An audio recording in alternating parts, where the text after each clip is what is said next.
to Study IQ. So let's start. Okay. First of all, PPTs have already been uploaded to this channel, right? So CSA with sign in Lagre.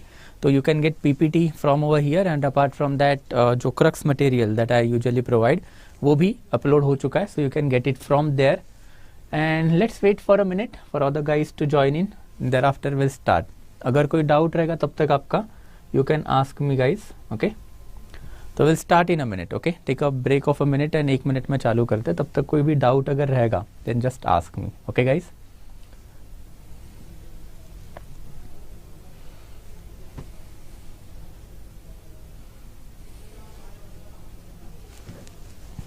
Okay, perfect.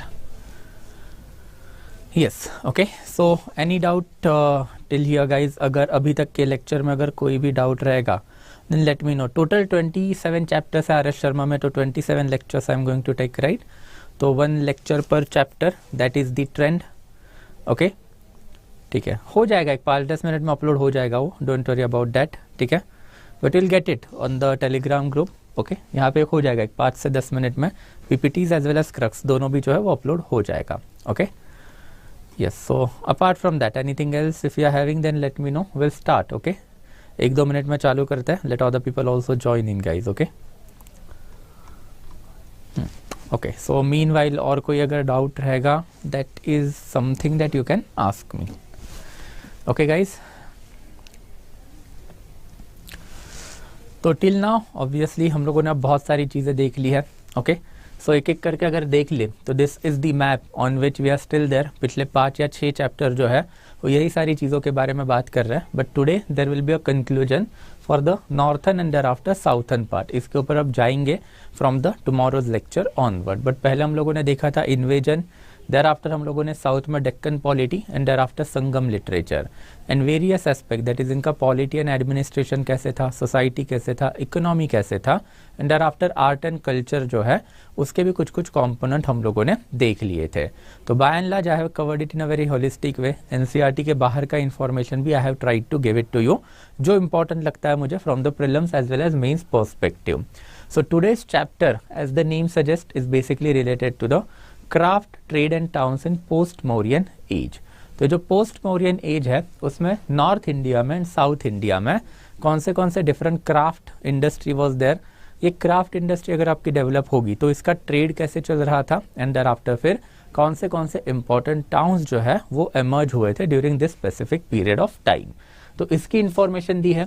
कोई ज़्यादा बड़ा topic है नहीं, इसको जल्दी जल्दी wind up कर लेते हैं. ओके, सो मीनवाइल अगर कोई डाउट रहेगा तो यू कैन आस्क मी.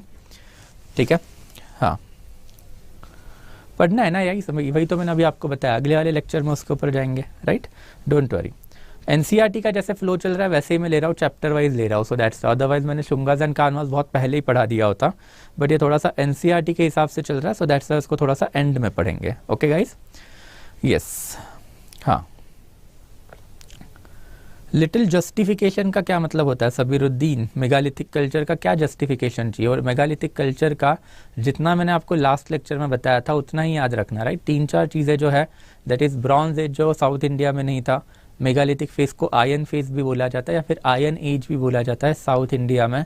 इनको एग्रीकल्चर पता था but still they were the pastoral in nature. And इनको मेगालिथ क्यों बोला जाता है? बिकॉज बड़े पत्थर जो है ये इनके ग्रेव्स के अराउंड हम लोगों को मिले हैं. So that much of factual data is more than sufficient. फिर ये मेगालिथिक का इवोल्यूशन हुआ किसमें? तो संगम पॉलिटी में.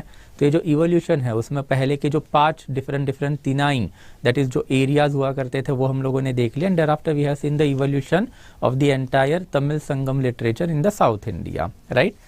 Yes, so I guess that will be sufficient. ठीक है, तो today will go on to the next topic. छोटा ही है, कुछ ज़्यादा बड़ा नहीं है. Trade and craft during this specific period of time, that is post Mauryan period of time. तो पोस्ट मौर्यन मतलब again, okay, yes. So again in between 200 BC से लेके 300 AD के बीच में. सो इस पर्टिकुलर पीरियड ऑफ टाइम में इकोनॉमी बेसिकली कैसी थी, this is something that we are going to see. As far as NCERT is concern, then धीरे धीरे उन्होंने छोटी बड़ी इंफॉर्मेशन जो है वो हम लोगों को दे के रखी है. So first of all, they are calling this particular period as a period of the flourishing trade in the Indian history. और ये आपको थोड़ा सा याद रखना पड़ेगा कि this is the last phase of the flourishing trade in the Indian history. इसके बाद इंडिया का जो ट्रेड है throughout ancient period and throughout medieval period जो है गिरता ही चला गया. ये क्यों गिरता चला गया? बिकॉज इंडिया का जो स्ट्रेटेजिक पोजीशन जो है ओके यहाँ पे चाइना है एंड यहाँ पे यूरोप है.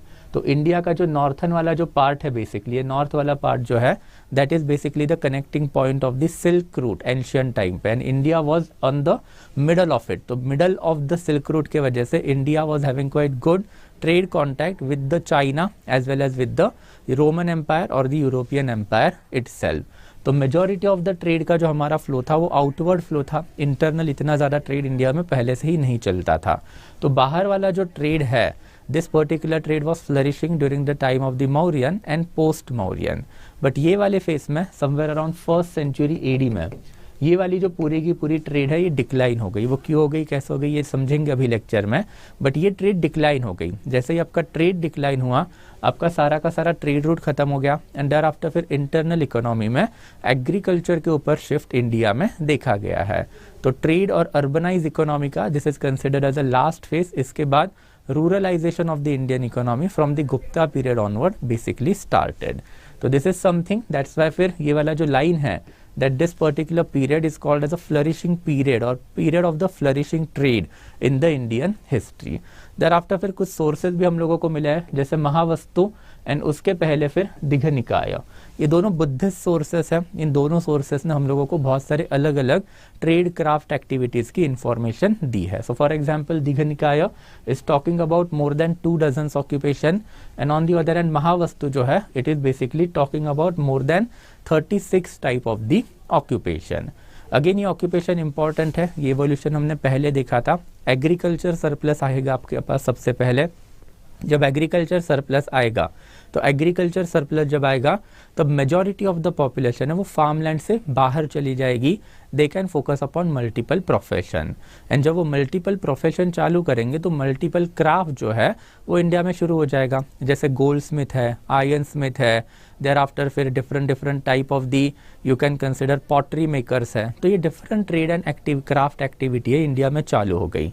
एंड फिर ये जो मटेरियल बनेगा, माल बनेगा, उसको बेचने के लिए फिर एक इलेबोरेट ट्रेड नेटवर्क इंडिया में डेवलप्ड होंगे एंड अल्टीमेटली इंडिया क्या बनेगा, एक अर्बन इकोनॉमी बनेगा. ये वाला जो प्रोसेस है लेटर वैदिक पीरियड से मौर्यन तक कैसे इवॉल्व हुआ ये हमने पहले ही देख लिया था. एंड मौर्यन के बाद अब ये वाली पीरियड में ये वाली जो चीज़ें हैं और एक्सेंचुएट हो गई, काफ़ी बढ़िया तरीके से चली.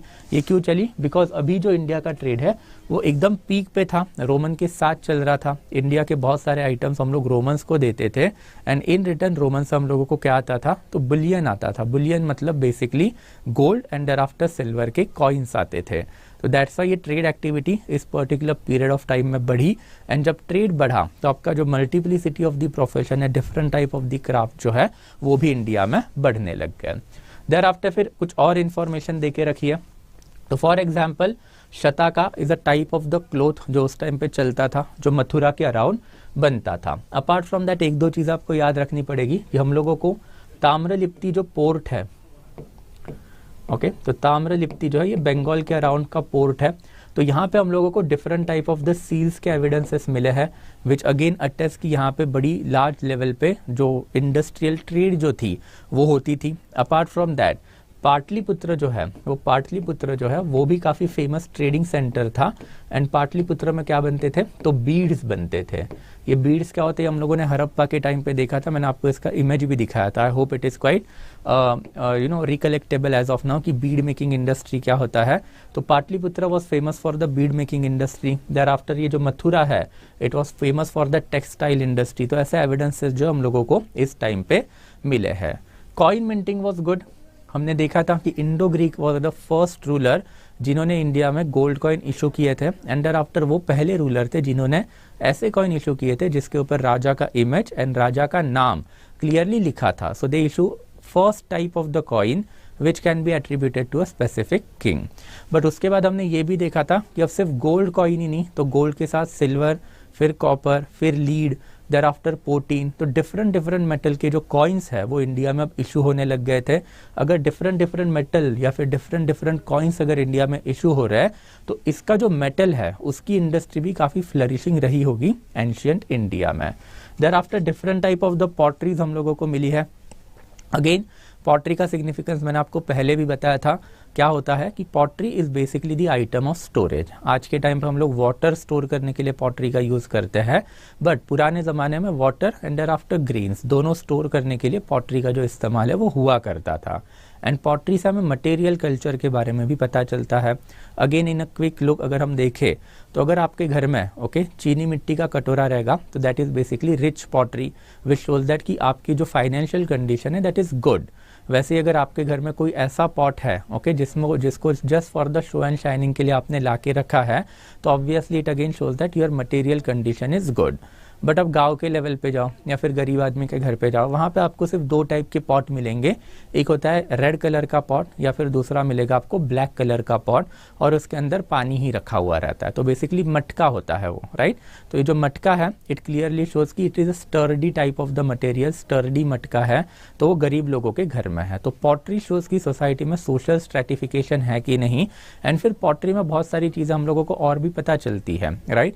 जैसे फॉर एग्जाम्पल अभी के लिए अगर आप पकड़ोगे तो अगर हिंदू घर में अगर आप जाओगे तो पॉटरी के ऊपर यूजुअली आपको सिंबल किसके मिलेंगे, तो स्वास्तिका के मिलेंगे, कमल का डिज़ाइन मिलेगा, देयर आफ्टर फिर काउस के डिज़ाइन आपको पॉटरी पे मिलेंगे। बट वैसे अगर आप इस्लामिक घर पे जाओगे तो वहाँ के पॉटरी के ऊपर ह्यूमन फिगर्स यूजुअली नहीं होती है, कैलीग्राफी होती है या फिर कुरान के कुछ वर्सेस लिखे होते हैं।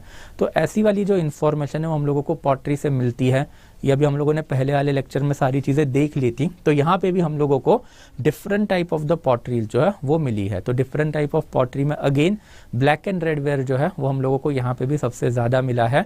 तो ब्लैक कलर की पॉटरी, रेड कलर की पॉटरी, ब्लैक एंड रेड जो है उसके ऊपर के कलर भी हो सकते हैं एंड देयर आफ्टर डिज़ाइन भी हो सकती है। सो ब्लैक कलर की पॉटरी उसके ऊपर रेड कलर का डिज़ाइन या फिर रेड कलर की पॉटरी उसके ऊपर ब्लैक कलर का डिज़ाइन। एंड देयर आफ्टर फिर different type of the guilds की अभी हम लोगों ने बहुत सारी चर्चा की है। ड्यूरिंग द लेटर वैदिक पीरियड हम लोगों को गिल्ड सबसे पहले मिले हैं। तो उस टाइम पे उनको क्या बोला जाता था, तो श्रेणी, नगर, निगम, पूरा, ये डिफरेंट डिफरेंट नेम थे गिल्ड के। During the time of the Mauryan period हमने देखा था Acharya Chanakya has given us the elaborate information regarding guild. तो क्या इन्फॉर्मेशन चाणक्य ने हम लोगों को दी है, that this guild are basically commercial organization जिनको राजा के पास रजिस्टर करवाना पड़ता था। King was the ultimate authority but internal autonomy was given to the guild. तो judicial as well as revenue power was there of guild over its member. And thereafter मैंने आपको एक एग्जाम्पल भी दिया था कि तक्षशिला का guild and thereafter Pataliputra का गिल्ड एंड देयर आफ्टर एक तलवार वाला जो है कि कैसे बाइंग, सेलिंग एंड परचेस वाला सारा जो चीज़ है ये लोग मैनेज करते थे। तो गिल्ड्स के भी हम लोगों को अब यहाँ पे काफ़ी इलेबोरेट एविडेंसेस मिलना चालू हो गए हैं। तो 3 टाइप के गिल्ड्स हम लोगों को मिले हैं बेसिकली, उसमें से 2 के नाम एनसीईआरटी ने दे के रखे हैं, तीसरे का भी नाम आपको पता होना चाहिए। तो 3 टाइप ऑफ द गिल्ड्स हम लोगों को मिले। तो एक है गिल्ड ऑफ द क्राफ्ट्समैन, एक है guild of the merchant and एक guild of the logistics. Logistics का मतलब होता है ट्रैवलिंग, जो आपका माल एक जगह से दूसरे जगह पे लेके जाने वाला जो बिजनेस है उसको आप लॉजिस्टिकल बिजनेस बोलते हो। ओके, तो जो गिल्ड ऑफ क्राफ्टमैन जो है उसका जो हेड है उसका नाम इन्होंने दे के रखा है एज ए जेठका। ये गिल्ड ऑफ मर्चेंट है, उसका जो हेड है उसका भी नाम उन्होंने दे के रखा है सेठी। ये हमने देखा था Sethi was a new class of the person जो महाजनपदा पीरियड में इंडिया में सबसे पहले हम लोगों को मिला है। और आज के ज़माने में भी आपको सेठ लोग मिलते हैं, हर जगह पे मिलते हैं अब तो as a class this particular persons emerge during the time of the Mahajanapada. And Mahajanapada के बाद अभी हम लोगों को इस पर्टिकुलर पीरियड में that is post Mauryan period में अगेन इनके बारे में इंफॉर्मेशन मिलती है कि they are basically the head of the merchant guild. तो मर्चेंट क्या करेंगे, basically they are the middle man, ये बेसिकली ट्रेड कैरी आउट करेंगे, ये एक्चुअल में माल बनाने का काम करेंगे, सिंपल है। तो इनका जो हेड रहेगा उसको आप जेठका बोलोगे, मर्चेंट का जो हेड होगा उसको आप सेठी बोलोगे एंड जो लॉजिस्टिक का हेड जो होगा उसको आप बोलोगे सार्थवाह। ओके, सारथी मतलब जो बेसिकली घोड़ा चलाता है उसको आप सारथी बोलोगे। तो ऐसे बेसिकली घोड़े चलाने वाले या फिर माल में जो आपका बेसिकली ड्राइवर होगा उनके जो गिल्ड है उनका जो हेड होगा वो होगा सार्थवाह। तो ये 3 टाइप के हम लोगों को गिल्ड मिले हैं और ये 3 टाइप के गिल्ड के हम लोगों को चीफ के नाम भी मिले हैं। तो यूपीएससी यूजुअली पूछ सकता है कि भाई ये जो नाम है ये किससे रिलेटेड है, तो आपको पता होना चाहिए कि these are basically related to craft as well as trade, दोनों से रिलेटेड ये लोग है। देयर आफ्टर फिर हम लोगों को एक और टर्म मिली है दैट इज व्यवहारी। तो जो बंदा बिजनेस कर रहा है उसको आज के टाइम पे व्यापारी बोला जाता है, right, in Sanskrit as well as in Hindi, but उस टाइम पे उसको व्यवहारी बोला जाता था एंड नॉट व्यापारी। व्यापारी is basically post Gupta word है जो इंडिया में प्रचलित हुआ है, चलन में आया है। Before Gupta we have this Vyavahari, और a Vyavahari is something that you can talk about. And thereafter trade जो है वो बढ़ी क्यों, तो उसके भी कुछ कुछ रीजन जो है वो हम लोगों को एनसीईआरटीज ने दिए हैं। तो सबसे पहला जो रीजन है वो फॉरेन ट्रेड है। एज आई टोल्ड यू कि इंडिया का जो स्ट्रेटेजिक पोजीशन जो था ओके इस टाइम पे, तो strategic position Roman and thereafter फिर यहाँ से चाइना उसके बीच में था, जिसके वजह से इंडिया जो है ऑटोमेटिकली सारे के सारे ट्रेड रूट को कंट्रोल करने के पोजीशन में था। तो इंडिया के नॉर्थ वेस्ट में जो भी बड़ी डायनेस्टी होती थी वो डायनेस्टी क्या करती थी, सारा का सारा ट्रेड जो है वो कैप्चर करके रखती थी। तो this was quite significant because obviously इसकी वजह से इंडिया को अल्टीमेटली फायदा ही हुआ। तो जो फॉरेन ट्रेड जो है वो इंक्रीज हुई in between Roman empire and China, and उसका एक इनडायरेक्ट बेनिफिशियरी था कौन, तो इंडिया। देयर आफ्टर फिर ये फॉरेन ट्रेड जो है उसमें इनिशियल लेवल पे जब फॉरेन इन्वेजन होना चालू हुए थे, हमने देखा था कि कैसे चाइना का प्रेशर कुशाना पे आया, कुशाना का प्रेशर शकास पे आया, शकास का प्रेशर इंडो ग्रीक पे आया, एंड दैट्स वाई ये जो माइग्रेशन है ये इसी फॉर्म में हुआ कि सबसे पहले इंडो ग्रीक आए, देयर आफ्टर फिर शकास आए, एंड देयर आफ्टर फिर कुशानाज आए। तो ये जो सेंट्रल एशिया के जो ट्रेड रूट है वो जब डिसरप्ट हो रहे थे तब हम लोगों को इन्फॉर्मेशन मिली है कि एट द सेम टाइम जब ये नॉर्थन ट्रेड रूट जब डिसरप्ट हो रहे थे तो साउथ में नए नए वाले जो सी रूट जो है वो डेवलप्ड हो रहे थे, and this also help in the process of the trade that we can clearly see कि पहले ट्रेड जो है वो सिर्फ ओवरलैंड चलती थी, इंडिया से अफगानिस्तान, अफगानिस्तान से सेंट्रल एशिया, एंड फिर सेंट्रल एशिया से China, and thereafter Roman empire, इनको कनेक्टिविटी मिलती थी। बट अब वो वाले ट्रेड रूट डिसरप्ट हो चुके हैं। Why? Because of the persistent political upheavalness in that part of the world. But अब यहाँ पे हम लोगों को क्लियरली एविडेंसेस मिले हैं कि भाई यहाँ पे साउथ में ट्रेड रूट जो है वो एग्जैक्टली या फिर इलेबोरेटली डेवलप्ड होना चालू हो चुके हैं। तो एक बुक है इसके ऊपर that is Periplus of Erythraean सी।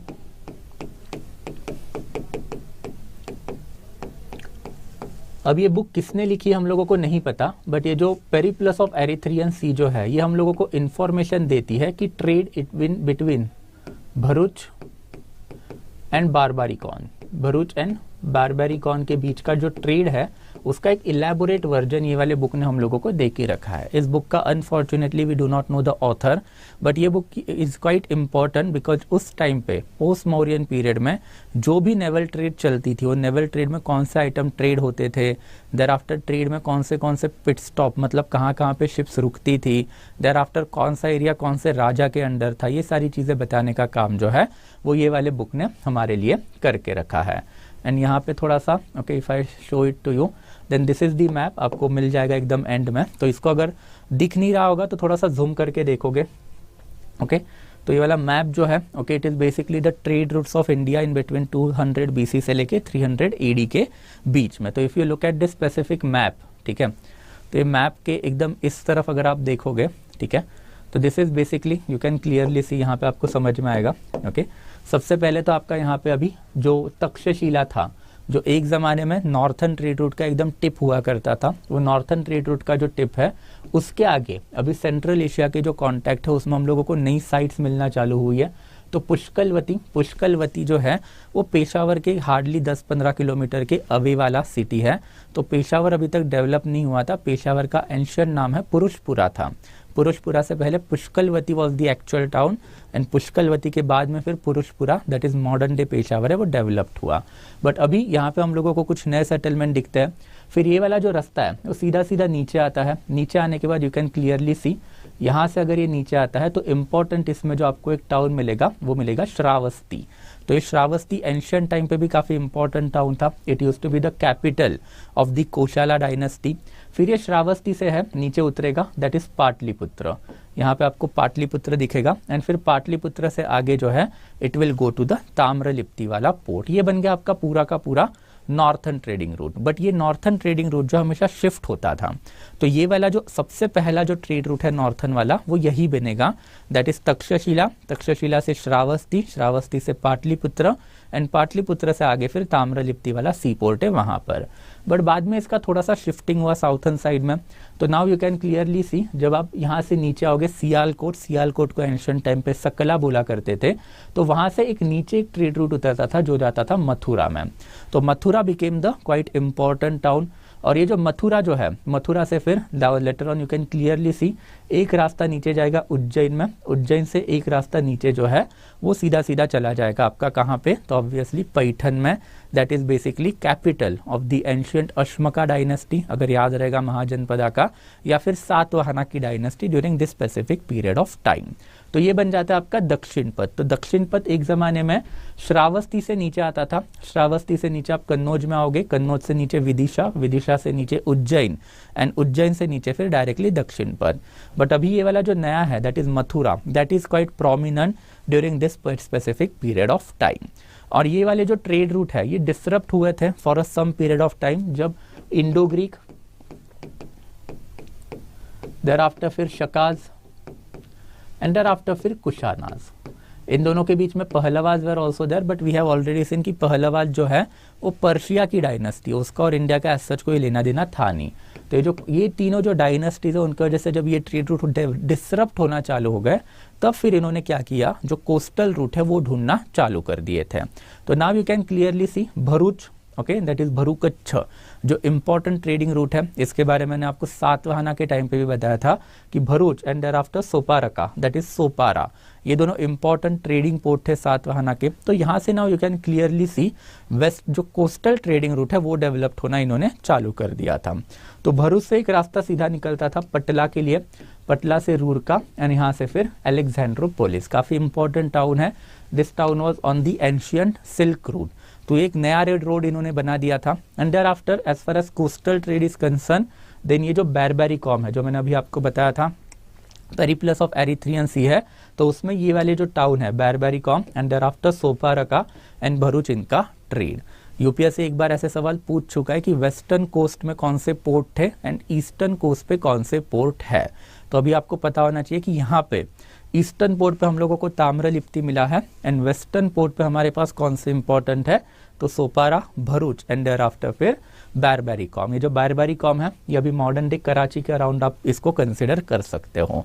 तो this is something that you can clearly see कि ये जो ट्रेडिंग रूट जो डेवलप्ड होना चालू हुए थे during this specific period of time, काफ़ी इलेबोरेटली डेवलप्ड हुए हैं। एंड फिर यही ट्रेडिंग रूट जो है इसके आजू बाजू में जो मॉडर्न टाउन जो है उस जमाने के वो आए थे। तो कौन से मॉडर्न टाउन थे, तो हमारे पास पुष्कलवती है, तक्षशिला है, सकला भी है। सकला was the capital of the Indo Greek dynasty in India, right. Pushkalavati है, ये कैपिटल थी किसकी, तो कुषाण की। तक्षशिला तो एंशियंट टाइम से बहुत सारे रीजनल डायनेस्टी की कैपिटल इंडिया में रही है। फिर यहाँ पे भी अगर आप देखोगे तो इंपॉर्टेंट ट्रेडिंग टाउन जैसे Shravasti is there, Mathura is there, thereafter Ujjain is there, thereafter Vidisha is there, thereafter Mahishmati is there, thereafter Tagara is there. तो ये सारे जो है इंपॉर्टेंट ट्रेडिंग टाउन, वैसे ही कौशाम्बी भी अगर आप देखोगे सारे के सारे जो है भरूच, राइट। सो ये सारे के सारे कहाँ पर है, इवन वाराणसी ट्रेडिंग रूट पे ही सिचुएटेड है। तो जब ट्रेडिंग रूट डेवलप्ड होना चालू हो गए तो ट्रेडिंग रूट पे ही एंशियंट टाइम पे majority of the cities developed होना चालू हो गई थी। तो this is something that NCERT is telling us. ये थोड़ा मैप से ज़्यादा बेटर वे में समझ में आएगा, इसके लिए मैं फिर आपके लिए मैप लेके आया था। तो दिस इज अगेन ओके, अगर आप यही मैप में देखोगे, I hope you have the access of the map by now, तो ताम्रलिप्ति आपको यहाँ पे दिखाई देगा। एंड फिर इंडिया में जितने भी फिर बाकी के बचे हुए पोर्ट है during this specific period of time, जैसे यहाँ पे देखोगे तो तोंड एंड मुजरीज, मुजरीज के बारे में हमने कल देखा था कि ये चेरा डायनेस्टी का एक पोर्ट है, एंड यहाँ पे ऑगस्टस का एक टेम्पल भी मिला है, बट इसका एग्जैक्ट लोकेशन जो है वो अभी तक हम लोगों को नहीं मिला है। एंड वैसे ही अगर आप ईस्टर्न साइड में जाओगे तो यहाँ पे आपको कांचीपुरम एंड मवी लंकाई ऐसे दो पोर्ट मिलेंगे। इसी के बीच में उस जमाने में एक और पोर्ट हुआ करता था, दैट इज अरिकामेडु। तो ये अरिकामेडु भी काफी फेमस पोर्ट है during the post Mauryan period, और ये अभी के मॉडर्न डे तमिलनाडु के एरिया में ही आता है। यहाँ पे हम लोगों को रोमन ट्रेड के एविडेंसेस मिले हैं। एंड फिर बाकी के जो बचे हुए जो इंपॉर्टेंट है वो आपके लिए, तो आपको ये मैप में सारे के सारे पोर्ट मिल जाएंगे। क्वाइट सिग्निफिकेंट, एक बार यूपीएससी पहले ही पूछ चुका है कि कौन सा वेस्ट में आता है, कौन सा ईस्ट में आता है, तो आपको ये चीज़ें पता होनी चाहिए, ठीक है। तो एक बार मैप थोड़ा सा ठीक से पढ़ लेना on your level so that it will help you. रही बात आज वाला जो है, उसमें तो जितना मैंने बताना था वो तो आपको बता दिया, बट यहाँ पे again you can see that thing only कि मानसून का नॉलेज जो है वो आने लग गया था during this specific period of time. Monsoon अभी आपको और हमको तो इलेबोरेटली पता है, we know each and every bit of pattern of the monsoon, but ये सबसे पहले जो डिस्कस या फिर सबसे पहले इन्वेंट करने वाला जो आदमी था उसका नाम है हिप्पैलस। ओके, ये अगेन हिप्पैलस एक ग्रीक सेलर है, उसने सबसे पहले 1st सेंचुरी बीसी में मॉनसूनल विंड के बारे में बताया था। तो he was the person who could easily identify कि मार्च से लेके जून तक इंडिया के अंदर आने का टाइम अच्छा होता है, बिकॉज मॉनसूनल विंड इंडिया में घुस रही होती है। तो मार्च, अप्रैल, मई, जून, जुलाई तक आप इंडिया के अंदर आ जाओ, एंड फिर उसके बाद में जो विंड है वो वापस कब जाती है, तो नवंबर दिसंबर के अराउंड मॉनसूनल विंड जो है वो इंडिया से रिट्रीट करती है। तो इस टाइम पे आप इंडिया से बाहर निकलो। ऑब्वियसली उस टाइम के जो बोट है वो बड़े बड़े वॉर्प पे चलते थे, पर्दा लगाया करते थे शिप के ऊपर, एंड पर्दे के ऊपर जैसे ही हवा लगेगी वैसे ही आपकी शिप चलेगी। स्टीम इंजन तो थे नहीं इनके पास, तो वॉर्प होते थे इनके पास। सो दैट्स व्हाई ये knowledge of monsoon was quite important. ये हिप्पैलस ने डिस्कवर किया था। ये information again Periplus of Erythraean Sea, ये जो बुक है उसी में हम लोगों को मिली है। तो ये जो knowledge of the monsoonal wind है, इसके वजह से भी जो नेवल ट्रेड है उस टाइम पे बढ़ा। एंड देयर आफ्टर फिर ये जो सी पोर्ट जो है, जो भी मैंने आपको मैप पे भी दिखा है, Bharuch, Sopara, Arikamedu and thereafter Tamralipti, ये वाले जो दो है वो वेस्टर्न कोस्ट पे आते हैं, ये वाले जो दो है वो ईस्टर्न कोस्ट पे आते हैं।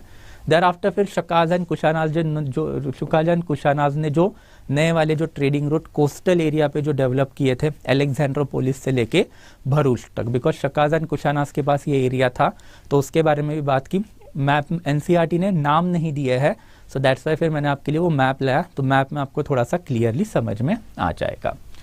देयर आफ्टर फिर नेक्स्ट वन इज गुड्स। तो कौन से आइटम जो है वो ट्रेड होते थे। अब यहाँ पे भी हम लोगों को इन्फॉर्मेशन मिली है, दो इंपॉर्टेंट सोर्स, एक Periplus of Erythraean Sea, Erythraean Sea मतलब Red Sea. Okay, Erythraean Sea का जो नाम है वो पहले रेड सी हुआ करता था, तो रेड सी उसको अभी बोला जाता है, पहले उसको एरिथ्रियन सी बोला जाता था। तो ये जो Periplus of Erythraean sea and thereafter Pliny का जो नेचुरल हिस्टोरिका है, दोनों में हम लोगों को ये ट्रेड के एविडेंसेस मिले हैं। तो रोमन से हम लोगों के पास क्या क्या आता था। सबसे पहले तो रोमन जो हम लोगों को muslin type of cotton cloth ये देते थे, pearl, jewel, precious stones. Okay, तो ये सारी जो चीजें हैं, सॉरी ये एक्सपोर्ट था इंडिया का एंड रोमन का इंपोर्ट था, तो ये इंडिया से जाता था रोमन को। एंड देयर आफ्टर फिर इंडिया के पास क्या आता था रोमन से, तो ऑब्वियसली रोमन जो है हम लोगों को देते थे इंडियन मतलब wine, thereafter wine amphora. Wine amphora ये ऐसा जार होता है जिसको बेसिकली पकड़ने के लिए दोनों साइड से ये होते थे, हैंडल होते हैं, उसको आप एम्फोरा बोलोगे। तो wine and thereafter wine amphora and most importantly gold and silver. Okay, तो multiple items were traded, but इसमें एक ही चीज याद रखो, जो सबसे इंपॉर्टेंट आइटम ऑफ ट्रेड जो था वो था पेपर एंड स्पाइसेस। तो ये जो स्पाइसेस होगा या फिर पेपर जो होगा, ओके, पेपर का मतलब होता है काली मिर्च, तो इसको जो है ये लोग यवन प्रिय बुलाया करते थे, यवन प्रिय। और फिर यहाँ से इंडिया ये चीज भेजता था रोमन को, इन रिटर्न आते थे गोल्ड एंड सिल्वर के कॉइन। तो अगर ऐसा वाला ट्रेड चलता रहा देन ऑब्वियसली क्या होगा, बैलेंस ऑफ ट्रेड इंडिया के फेवर में आएगा। एंड अगर बैलेंस ऑफ ट्रेड इंडिया के फेवर में आ गया तो लॉस किसको हो रहा है, तो रोमन्स को हो रहा है। तो दैट्स व्हाई प्लिनी जो है, ओके, उसने ये सबसे पहले इशू हाईलाइट किया था इन रोमन पार्लियामेंट कि भाई ये जो चीज हो रही है गलत हो रही है। Okay, the balance of trade is heavily shifted in favour of India. जो हम लोगों को क्या दे रहे, तो हम लोगों को कॉटन दे रहे हैं, जो हम लोगों को क्या दे रहे, तो हम लोगों को स्पाइसेस दे रहे हैं, एंड इन रिटर्न हम लोग उनको क्या दे रहे हैं, तो गोल्ड कॉइन दे रहे हैं। तो प्लिनी का जो नेचुरल हिस्टोरिक है उससे हम लोगों को ये इन्फॉर्मेशन मिली है कि अप्रोक्सीमेटली 50 मिलियन गोल्ड कॉइन जो है वो रोमन से इंडिया में पिछले 2 सेंचुरी में, मतलब 1st सेंचुरी बीसी से लेके 1st सेंचुरी एडी तक इंडिया में आ चुके हैं। And this is quite significant number. अगर 5 मिलियन गोल्ड कॉइन अगर रोमन से इंडिया में आ चुके हैं तो this is quite significant loss of wealth for the Roman. And that's ultimately जब प्लिनी ने ये इशू हाईलाइट करना चालू कर दिया अल्टीमेटली रोमन्स ने इंडिया के साथ वाला जो ट्रेड है बैन कर दिया। एंड जब ये ट्रेड बैन हुआ तो ऑब्वियसली उसका रिपरकशन भी पड़ेगा, एंड वो पड़ा भी, बिकॉज इंडिया में हमने देखा था कि during this period of time gold coin काफ़ी अच्छे खासे अमाउंट में इशू हुए थे।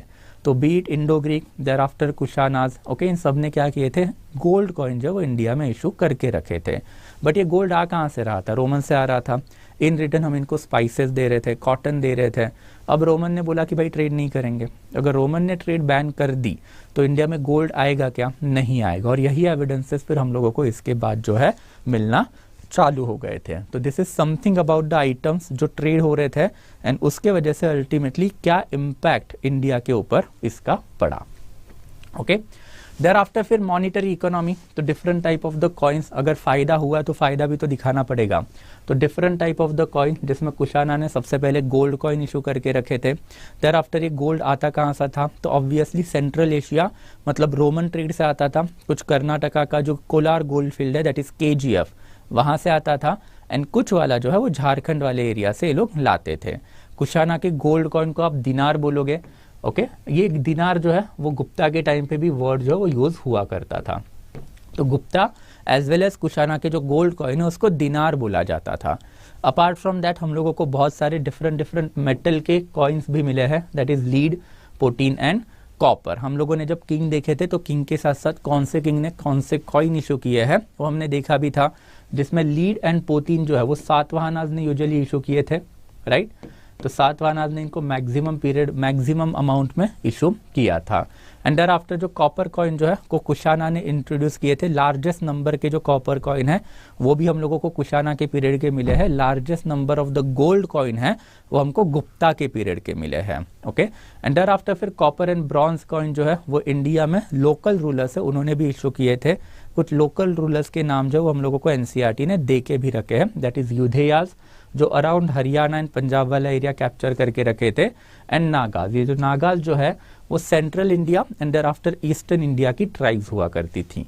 एंड देयर आफ्टर फिर मॉनिटरी इकोनॉमी, मतलब for the first time barter system जो है उसके साथ साथ लार्ज अमाउंट में token currency, that is coins का इस्तेमाल जो इंडिया में बढ़ने लग गया था। इसके पहले वाला जो ट्रेड था वो किस पे चलता था, मेजरली बार्टर पे चलता था। बट अभी हम लोगों को barter as well as coin दोनों के एविडेंस एम्पल अमाउंट में मिले हैं, जिससे हमने यही कंक्लूड किया है कि जो टोकन करेंसी है वो टोकन करेंसी इस टाइम पे अच्छे खासे लेवल पे इशू हो गई थी, ओके। देयर आफ्टर फिर next one, as far as towns are concerned, then ये टाउन जो है इसको मैंने अभी आपको मैप पे दिखाया था कि बहुत सारे डिफरेंट टाउन जो है वो इंडिया में आ चुके थे। तो northern as well as southern trading route पे कौन से टाउन्स हैं, अगेन आपको ये मैप में ही दिख जाएंगे कि डिफरेंट जो ट्रेडिंग टाउन्स जो है वो सारे के सारे जो ट्रेडिंग रूट है उसी के ऊपर सिचुएटेड थे। एंड देयर आफ्टर फिर कुछ इनमें से जो टाउन है, ओके, वो कुछ स्पेशल इंडस्ट्रीज के लिए भी फेमस थे। जैसे 2-3 हम लोगों को पता भी है, Pataliputra is famous for Beed making industry, and on the other hand फिर हमारे पास है दैट इज वाराणसी जो cotton textile, that is textile industry के लिए काफी फेमस था। तो ये जो 2 टाउन है उसमें तो हम लोगों को पता ही है क्या चल रहा था। तो वैसे हमने कंसिडर कर लिया कि हर एक जो छोटा मोटा टाउन है इस दिस पर्टिकुलर ट्रेड रूट, आपको जितने भी दिख रहे हैं ये सारे टाउन में कोई ना कोई तो अलग अलग लेवल का क्राफ्ट जो है वो उस टाइम पे चल रहा था। NCERT ने जो 2 नाम दिए अभी के लिए वो 2 ही याद रखना, that will be more than sufficient. मुझे नहीं लगता है इसके बाहर UPSC कुछ और पूछेगी। अल्टीमेटली ये जो रीजन है कि भाई टाउन्स क्यों आए, तो वही है कि जो ट्रेड रूट जो इंडिया में डेवलप्ड हुए उसके वजह से आए थे। तो जस्ट अ फैक्चुअल डाटा, एक बार वो आपको अभी अपने लेवल पे पढ़ लेना, मैप के साथ पढ़ोगे तो थोड़ा सा हेल्प हो जाएगी। And thereafter decline of the trade, ultimately decline of the trade is quite significant. Roman ने जैसे ही ट्रेड बैन कर दिया तो रोमन ने ट्रेड बैन करने के बाद इंडिया में उसके रिपरकशन दिखे। तो रिपरकशन कहाँ पे दिखे, तो इंडिया का जो उत्तर पथ एंड दक्षिण पथ है वो अब धीरे धीरे खत्म होने लग गया था, ट्रेड रूट धीरे धीरे बंद होने लग गए थे। एंड इसका एक मेजर आर्कियोलॉजिकल एविडेंस भी हम लोगों को मिला है कि अर्बन सेटलमेंट ही डीके नहीं हुए, बट अगर हम लोग कुशान एंड गुप्ता के अगर गोल्ड कॉइन अगर हम लोग कंपेयर करें तो कुशाना से ज्यादा गोल्ड कॉइन गुप्ता ने दिए थे। Largest number of the gold coin जो है, ओके, वो गुप्ताज ने हम लोगों को दिए थे, okay. But in this aspect Kushana के जो गोल्ड कॉइन थे वो 100% प्योर थे, बट गुप्ता के जो गोल्ड कॉइन है वो सिर्फ 50% प्योर है। मतलब प्यूरिटी की अगर बात करें तो कुशाना के गोल्ड कॉइन में आपको दूसरा कोई भी मेटल नहीं मिलेगा। 100% प्योर गोल्ड कॉइन कुशाना जो है उन्होंने इशू किए थे।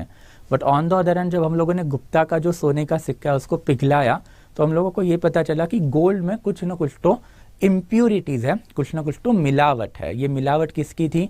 अदर मेटल की, silver as well as copper. तो ये मेटल में अगर इम्प्यूरिटीज डाल रहे तो इट क्लियरली शोज कि अब इंडिया में गोल्ड है, जो अवेलेबिलिटी ऑफ द गोल्ड जो है वो डिक्लाइन हो रहा है। एंड दैट्स व्हाई स्टेट जो है वो इम्प्यूरिटीज ऐड कर रहा है किस में? तो अपने गोल्ड कॉइन में। तो इट ऑल्सो क्लियरली शोज कि जो ट्रेड का डिक्लाइन जो है, जो कुशाना पीरियड से ही सेट इन हुआ था, वो बाय द गुप्ता पीरियड काफ़ी हैवी हुआ था, जिसकी वजह से इंडिया में गोल्ड मिलना बंद हो गया था। एंड अगर गोल्ड मिलना बंद हो रहा है तो मतलब रोमन के साथ हमारा जो ट्रेड है वो भी अब डिक्लाइन हो चुका है। जो प्लिनी ने बताया वो सच है। तो this is the information that we have got from the archaeological sources कि by the time of the Gupta period India के अर्बन सेटलमेंट भी कम हो गए एंड इंडिया में जो कॉइन्स इशू होते थे उसमें इम्प्यूरिटीज बढ़ गई। तो उसका मतलब गोल्ड अवेलेबिलिटी हमारी कंट्री में अब कम हुआ था। तो this is something that we have got to know from the archaeological sources. So I hope it is quite clear. Different type of the craft में हम लोगों को एनसीईआरटी ने बस ये दो ही नाम दिए हैं बेसिकली कि textile industry, coin minting industry. But इसके अलावा फिर obviously different type of the you can consider जो गिल्ड है दैट इज क्राफ्ट पर्सन वाला गिल्ड जो मैंने आपको बताया, एंड देयर आफ्टर फिर मर्चेंट का गिल्ड एंड सार्थवाह का गिल्ड। ये यही बताता है कि बहुत सारे मल्टीप्लिसिटी ऑफ द प्रोफेशन या फिर बहुत सारे क्राफ्ट इंडिया में आ चुके थे। ये क्राफ्ट जो है उसको और या फिर वो माल का जो ट्रेड करने के लिए इंडिया में मल्टीपल ट्रेड रूट आ चुके थे। और ये जब मल्टीपल ट्रेड रूट जब आएंगे आपके पास तो मल्टीपल ट्रेड रूट्स के साथ साथ ओके आपके क्या होंगे तो अर्बन टाउन जो है वो भी आपके कंट्री में बढ़ेंगे। और ये अर्बन टाउन बढ़ने का सबसे इंपॉर्टेंट टाउन ये रीज़न ये भी था कि इंडिया का जो माल था उसको डिमांड थी, कहाँ पे थी? तो ऑब्वियसली वो थी यूरोपियन कंट्री में। तो यूरोपियन कंट्री में सारा का सारा माल पहुंचाया जाता था।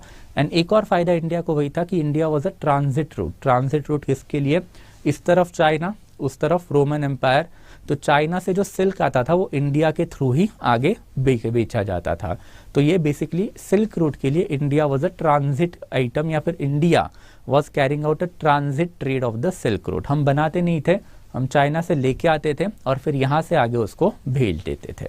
तो this is something that we have got to know from this specific chapter. छोटा ही चैप्टर है, इसके बहुत सारे एस्पेक्ट मैंने इन शकाज, कुशाना, सातवाहना जो हमने पढ़े थे उसी में कवर अप कर लिए थे। जाते जाते you will get the access to this PPT and thereafter PPT के साथ साथ फिर जो crux material which basically I provide for the revision purpose दोनों at this Telegram group. So join it and get that material from there ताकि पढ़ने में थोड़ी आसानी हो जाएगी।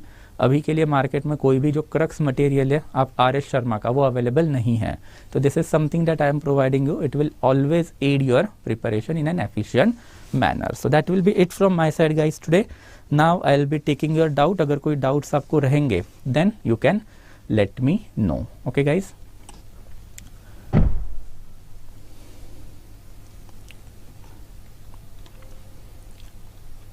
देखो राहुल, सबसे पहले नरेशन हम लोग आर.एस. शर्मा कर रहे हैं। R S. Sharma himself is a Marxist historian, right? तो हम लोग मार्क्सिस्ट वाला ही नरेशन पढ़ेंगे, सिंपल। ओके, देयर आफ्टर फिर ठीक है, ठीक है। It was that time import gold and mint into coins. Yes absolutely, वो वही तो करते थे। मतलब ये लोग रोमन के गोल्ड कॉइन लेके आते थे, उसको यहाँ पे आके पिघलाते थे एंड पिघलाने के बाद अपना खुद का कॉइन बनाते थे। तो कुशानास के गोल्ड कॉइन, इंडो ग्रीक के गोल्ड कॉइन मैंने प्रीवियस लेक्चर में दिखाई भी है। वैसे अब गुप्ता का लेक्चर जब करेंगे बाद में तो मैं आपको गुप्ता के भी गोल्ड कॉइन दिखाऊंगा। तो ये गोल्ड आया कहाँ से? ये रोमन के जो कॉइन्स आते थे इंडिया में, इसी को पिघला के इसमें से सोना निकालते थे एंड उसमें फिर अपना वाला सिक्का जो ये लोग बनाते थे। तो minting industry was there. Craft में मैंने अभी आपको बताया भी था, राइट, कि कॉइन मिंटिंग जो है it was one of the important craft activity during that period of time, right? तो कॉइन मिंटिंग जो है ओके, और ये कॉइन मिंटिंग कहाँ पे होता था? तो ऑब्वियसली कैपिटल सिटी में होता था। तो कैपिटल सिटी में हम लोगों को बहुत सारी फाउंड्रीज भी मिली है आर्कियोलॉजिकली। तो कैपिटल सिटी में कॉइन मिंटिंग जो है वो होता था। और फिर कौन से कॉइन ये लोग मिंट करते थे? तो ये सारे मेटल के जो कॉइन्स हैं ये लोग मिंट करते थे। तो ऑब्वियसली, और ये मेटल इंडिया में मिलेगा नहीं। इसमें से अगर आप कोई भी मेटल देखोगे तो एक्सेप्ट कॉपर, ओके, बाकी जितने भी मेटल है ये इंडिया में नहीं मिलते हैं। ये हमेशा कहाँ से आएंगे, बाहर से आएंगे। मिलते इंडिया में बट बहुत लो लेवल पे मिलते हैं। लार्ज स्केल पे अगर आपको इसको यूज करना है तो आपको बाहर से लाना पड़ेगा, राइट। या okay, third type of the guild जो वो सार्थवाह मैंने आपको बताया था, राइट। सो सार्थवाह इज बेसिकली लॉजिस्टिक का हेड। अगर आपका माल जो है वो बना रहा है कहाँ पे, तक्षशिला में, और उसको अगर आपको बेचना है कहाँ पे, तो आपको बेचना है पाटलिपुत्र में। तो माल लेके कौन जाएगा, तो वो माल लेके जाने के लिए भी तो आपको कोई ना कोई तो एक गिल्ड लगेगी। तो वो बेसिकली मर्चेंट गिल्ड होती, सॉरी ये सार्थवाह की गिल्ड होती थी, दैट इज लॉजिस्टिकल गिल्ड होती थी, ठीक है। मीडिएवल इंडिया में ये वाला काम बंजारा लोग करते थे। तो बंजारास के बारे में आपने सुना होगा कि एक जगह से दूसरे जगह पे जो माल लेके जाने का काम मीडिएवल इंडिया में बंजारा करते थे, एंशिएंट इंडिया में सार्थवाह करते थे, ओके, यस, ओके। सो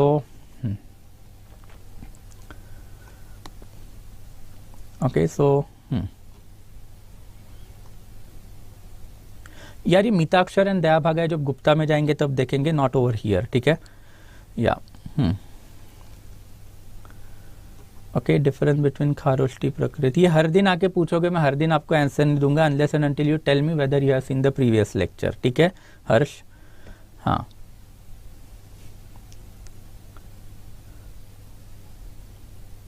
ना कोई एनसीईआरटी पढ़ने की जरूरत ही नहीं। अगर आप ये कर रहे हो तो एनसीईआरटी का सारा डाटा आपको यहाँ पे मिल रहा है, प्लस एनसीईआरटी के ओवर एंड अबो जो इन्फॉर्मेशन आपको लगेगी, जो यूपीएससी यूजुअली आजकल पूछ रही है, तो that is also I am passing to you. तो उसके बाद वापस एनसीईआरटी पढ़ने का कोई सेंस नहीं है, राइट। जो इंपॉर्टेंट डाटा आपको वहाँ पे मिल जाएगा, मेरे क्रक्स मटेरियल में तो मिल ही जाएगा। तो क्रक्स मटेरियल एक बार कर लेना फिर उसके लिए, ठीक है, यस। हाँ,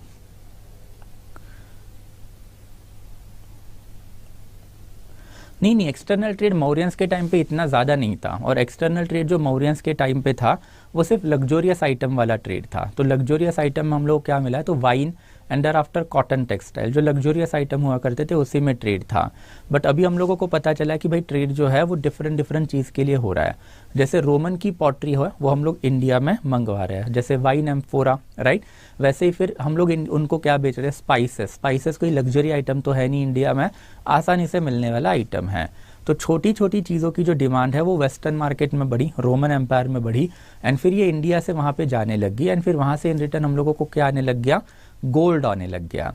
दिस इज क्वाइट सिग्निफिकेंट। अगर हम लोग मौर्यंस के पीरियड की बात करें तो मौर्यंस के पीरियड में हमारा जो ट्रेड कॉन्टैक्ट था किसके साथ था, at the most Indo Greek के साथ था, जो बैक्ट्रिया अफगानिस्तान में बैठे थे। तो इंडिया जो है at that time Bactrians Greek जो थे उनके साथ कॉन्टैक्ट में थी, एंड फिर बैक्ट्रियन ग्रीक सारी की सारी चीज़ों को मैनेज करते थे। तो मैक्सिमम पॉसिबल बेनिफिट जो है उस टाइम पे अफगानिस्तान को हुआ, and that's why you can consider Afghanistan जो हॉटबेड बन गया था इंटरनेशनल ट्रेड एक्टिविटी का। And that's why later on जब इंटरनेशनल सिल्क रूट भी डेवलप हुआ है तो सेंटर उसका इंडिया में नहीं बना, अफगानिस्तान में बना, गॉट इट। बट ये जब इंटरनेशनल सेंटर बाद में जब डेवलप्ड हुआ है, okay, that is silk route, तो सिल्क रूट में इंडिया की जो छोटी मोटी कमोडिटी थी वो भी ट्रेड होने चालू हो गई। तो हमारी बेसिकली पॉटरी रहेगी, या फिर हमारे जो डिफरेंट क्राफ्ट रिलेटेड आइटम रहेंगे, ज्वेलरी होगी, देयर आफ्टर फिर आयरन रिलेटेड ऑब्जेक्ट रहेंगे, thereafter even paper, thereafter different type of the textile, तो ये भी ट्रेड होना चालू हो गए। और यहाँ पे जो ट्रेड है इसके एविडेंस हम लोगों को बार्टर में नहीं मिले। मौर्यंस में मैंने अभी आपको समझाया था कि बार्टर में सारी चीज़ें होती थी। अब यहाँ पे ट्रांजैक्शन करेंसी में हो रहा है कि हम लोग उनको एक आइटम दे रहे हैं, इन रिटर्न वो हम लोगों को गोल्ड एंड सिल्वर कॉइन दे रहे हैं। तो गोल्ड एंड सिल्वर अगर आपके पास आ रहा है देन प्रॉस्पेरिटी बढ़ेगी। तो दैट्स व्हाई मौर्यन से ज़्यादा ट्रेड पोस्ट मौर्यन में हुई, एंड पोस्ट मौर्यन में जो गोल्ड बाहर से आया उसकी वजह से प्रॉस्पेरिटी बढ़ी, उसके वजह से ट्रेडिंग सेंटर बढ़े। Okay, I hope it is clear. Okay, no, not to the union, you have to relate it to the corporate, right? So जैसे Reliance Corporation is there, right? तो वैसे you can consider से for example Microsoft Corporation is there, वैसे ही Apple Corporation is there। तो ये corporation है। तो इससे फॉर एग्जांपल आप बैठे हो दिल्ली में, आपको एक आईफोन खरीदना है। इंडिया में आईफोन बनता है क्या? नहीं बनता। तो आप लोकल आईफोन के स्टोर में जाओगे, वहाँ पे एक ऑर्डर प्लेस करोगे, और फिर वो लोग कहाँ से मंगाएंगे? उनके हेडक्वार्टर से, अमेरिका में जो हेडक्वार्टर है वहाँ से आईफोन मंगाएंगे, गॉट इट। तो consider this Apple as a guild, okay. उनका एक सेंटर है न्यूयॉर्क में, दूसरा सेंटर है मुंबई में। मुंबई में ऑर्डर रेज हुई है, वो ऑर्डर उन्होंने न्यूयॉर्क में भेजी, न्यूयॉर्क से वो माल यहाँ पे लेके आए, एंड लेके आने के बाद वो जो कंज्यूमर है उसको वो माल प्रोवाइड कर दिया, गॉट इट। तो कॉर्पोरेशन आप करोगे एंड नॉट यूनियन. यूनियन जो है वो बेसिकली वर्कर का होता है, right, in order to force management to do something. Okay, yeah I hope it is clear. ठीक है. So I hope everything is fine and everything is clear guys. और कोई डाउट नहीं है, right. Still I will give you a minute. Again थोड़ा सा 1 minute का time lag रहता है यहाँ पे, ठीक है, लाइव लेक्चर में. तो I will wait for a minute. अगर कोई डाउट रहेगा then you can ask it to me, ठीक है. हाँ,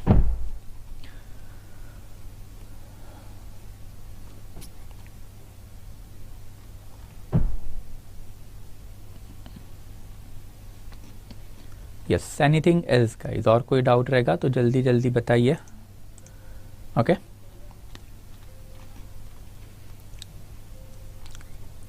नो मोर डाउट्स.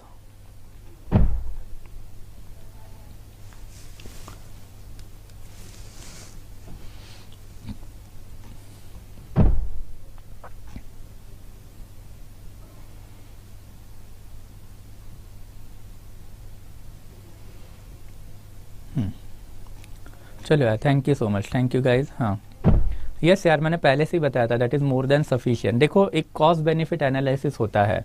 अगर आप अपर चीज़ करना चाहोगे तो sky is a limit in UPSC, right. तो that's why I am asking you कि जितना मैं करवा रहा हूँ उतना मोर देन सफिशिएंट है. अगर उसमें से अगर आपको नहीं आया तो ट्रस्ट में बाकी किसी को भी नहीं आएगा. तो this is a comparative competition UPSC में. अगर आप लूज आउट हो रहे हो तो दूसरे भी लूज आउट होंगे इसमें. That is my guarantee to you, ठीक है. मैं ये क्लेम नहीं कर सकता कि भाई यूपीएससी सब मेरे में से ही पूछेगी. Nobody can claim it.